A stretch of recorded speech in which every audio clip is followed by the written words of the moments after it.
Hey guys, it's Alex from Dental Growth, and in this video we're going to talk about how to manage the lead call. So if you're running a lead generation campaign, if you're a practice owner and you're running ads for your practice, or if you're an agency, or if you're running ads for lead gen in another industry, these principles will all apply.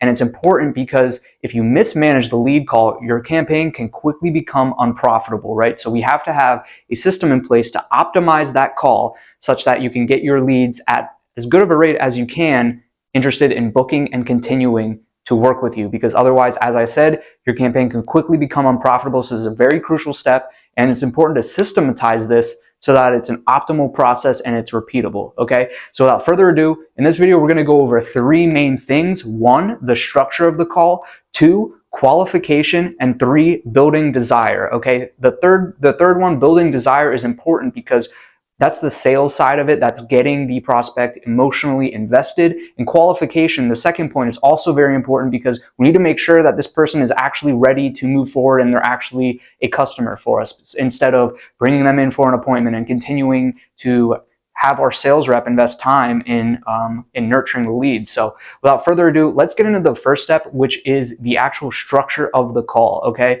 And so the structure goes something like this. I may skip ahead just as I'm writing down the structure, and we'll get to it there. So guys, I have here the structure of the call written out, okay? And it goes something like this. So step one, the greeting, okay? So we want to do a quick, efficient greeting. Typically what we like to do, or what I like to do, is I like to say, "Hey, Rob," or whoever's calling, and just make sure that the person we're calling is actually the person that was interested, because you'll find a certain percentage of the leads are actually, maybe somehow someone got their number and put it in, etc. And you want to make sure that the lead knows that you know who they are, that you are the person that got their lead information, okay? You can go straight into an introduction when they say, "Hey, hello." You can say, "Hey, this is Alex from Dental Growth. We just got your form inquiry," and then you can go into it from there. That can work. Sometimes it sounds a bit sales callsy, right? You don't want to say, "Hi, I'm Alex from XYZ company." You know what I mean? So a lot of times when people start hearing, "Hey, I'm this person from X," they think, "Oh, this is a sales call, or this is a cold call." No, it's, "Hey, Rob. Yeah, hi, who's this? Yeah, hey, this is Alex from Dental Growth. I was just getting back because we just got your form just now about some interest in dental care. Is that right?" And so that is going into step two, the reason, okay? "Hey, it's Alex. We just got your form about some interest in dental care. We were just getting back to you," okay? Because if it's, "Hey, we wanted to talk about some dental treatment with you," if we kind of come with this salesy mindset, if we're proposing something to them, that's not going to fly quite as well. We want to do something where it's more along the lines of, we're having a frame that we're responding to their inquiry and we're getting them the information that they were looking for, okay? And that is the reason for the call, okay? And then we want to quickly get into their situation, right? And this is an important part, and this kind of goes into our desire part, right? So let me put, so this is our structure, and then we also have desire, and then we also have qualification. And so their situation builds into desire, okay? So what are some aspects of sales principles that we can bring into this lead call to optimize and improve and increase desire and increase the likelihood that the lead is interested and has a good experience on the call and wants to move forward with us? And that is identifying the gap. And what is the gap? It is the problem and their current pains and the solution and where they want to be. Where is their ideal smile, right? And the gap is in between, and you as the dentist will fill that gap. You'll get them from their problem to their ideal solution, okay? So we want to ask about their problem, and then we also want to ask about their ideal result. So we want to have, in this section of their situation, when we're going over their situation, we want to ask questions first about their problem. "Okay, great. So would you mind telling me what's been going on dental-wise? How can we help?" "Oh yeah, my tooth, it's been hurting in the front actually, and my last dentist 6 months ago said I should have it extracted, but I didn't have it extracted, and now it's hurting, and honestly, I want to replace it with implants." So great. Okay, is that affecting your smile, or is it more function that you're interested in, chewing and being able to use it? Or does it also affect your aesthetics or going to work or anything like that? Yeah, it affects all of that. My smile, I want to be able to chew with it. I just want it replaced. And yeah, it affects me at work. I actually teach. I want to be able to present myself well in front of others. Okay, and now what we just did there is something very subtle, is we got their occupation, which can definitely help as far as qualification, okay? Then once we ask problem questions, we're going to then ask their ideal end goal or result questions. So we might ask treatment-based questions. What kind of treatments are you interested in? So we might say something like, okay, were you interested in replacing that with implants or partials? Have you discussed all those options with your last provider? And they might say, yeah, I was actually really interested in implants. Great. So now we have we know what they're interested in, okay? And we know what kind of a consult it will be and how interested they are. If they don't seem as interested, if they don't have a great end goal or solution in mind, we might want to ask more probing questions to see what they might be interested in. Well, implants are actually a great solution for that. Oh, okay, and now they're thinking about implants, okay? And we want to get them thinking and imagining what their treatment options could be. If they just said, oh, I want it replaced with something, and you say, okay, great, come in, there's not anything in their mind for them to attach to and to look forward to. In this segment, I touched on a lot about how the treatment option itself is kind of the desired outcome, but that's not necessarily the case. In fact, this is more of the mechanism of getting them to the desired outcome, right? So the implant would be getting them to having a tooth there, or the partial would be getting them to having that space filled. But the desired outcome is actually more about how their life will look with that replaced tooth. So asking questions more along the lines of, what do you want your eventual smile to look like? Do you want your smile to look more white? Do you want all of your missing teeth to be replaced? Do you want to just be able to chew better on both sides of your mouth? How does your life look? Do you want to be able to eat food easily and properly again? Do you want to just smile in public and feel comfortable? That is your ultimate end result. But of course, we don't want to go over too many price-related things on the lead call, because then they start shopping around and they get a price and they just want to beat it with the next price, okay?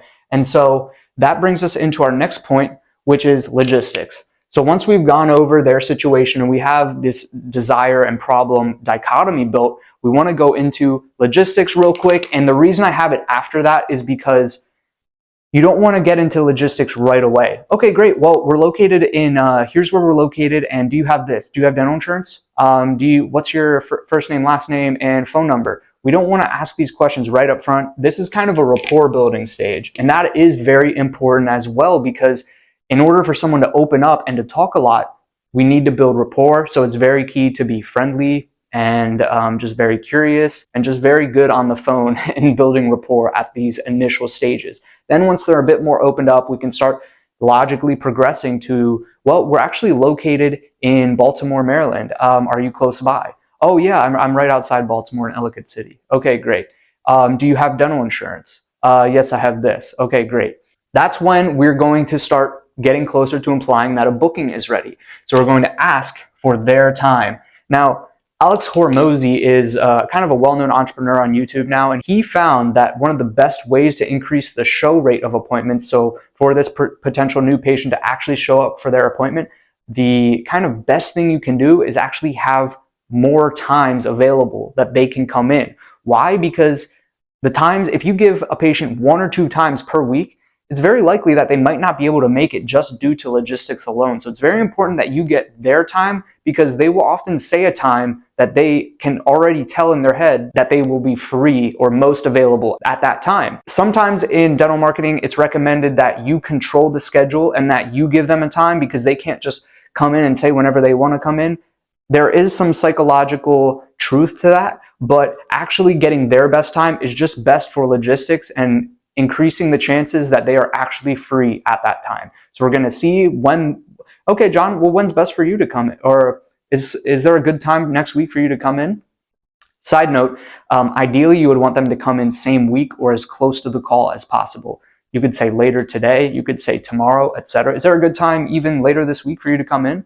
And so we'll get their best time to come in. Okay, so if you can offer more appointment slots, that'd be great, especially because a lot of times, guys, this initial appointment is going to be like a 30-minute consultation. So hopefully your doc can side book, say can have, some side books open for 30 minutes throughout his days, just to quickly pop in, see a new patient consultation, let them know what they'd be looking at, and go from there. And so after that, the next step is actually screening. This gets into qualification. We're going to start screening them and qualifying them based on certain key things. What are we going to get for qualification? I'm going to write them down now. Hey guys, just wanted to add that this qualification step can and will often inevitably occur earlier in the conversation. For example, with insurance, if a main decision factor for them is if you're in network with their insurance, you don't want to necessarily waste a bunch of time talking about their dental need without getting to that point, because then the conversation will end after that. So sometimes it's important to get these qualification steps earlier in the conversation, kind of as they naturally come up. Hope this helps. All right, guys, so for the screening questions, I have some written down here. First, distance. Quickly list where you're located, see if they're close by.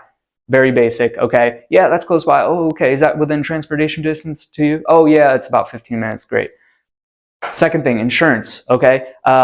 If they are a Medicaid patient or if they have no insurance, hopefully they have some kind of financial capability to pay for some of the treatments that they may be considering, such as implants, which a lot of times are not covered by no insurance or Medicaid. We're going to quickly also see their credit score. Sometimes we'll ask just a very basic, do you know what your credit score is roughly by chance? Would you say it's about 500 to 600, 600 to 700, or more or less than either of those?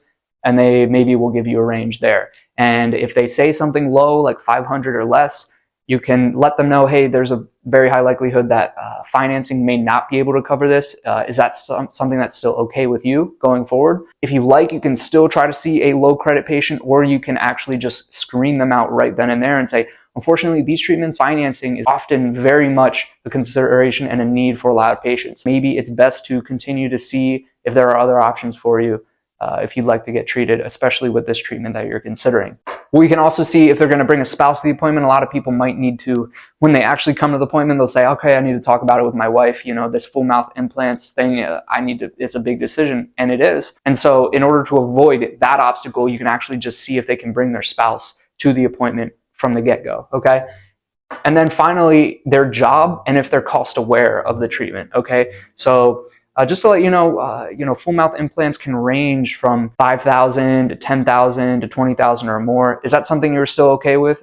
Because a lot of times, maybe they didn't do any research at all, and now just hearing those numbers, they say, oh no, I actually didn't know, or something like that. And so sometimes it's good to just include that last point to make sure that they're cost aware before they come into your office and potentially waste your time. So you can also see if you can subtly get the job, or you can even ask for it outright as far as more financial preparedness for this appointment. And then from there, you can go ahead and try to book the appointment. And that's typically just what you would do for any new patient. You would get their basic information, hopefully not too much information, put a burden on them. And so you'd go through the normal process there. You can then ask for a referral. Are there any friends or family that would also like to make an appointment perhaps?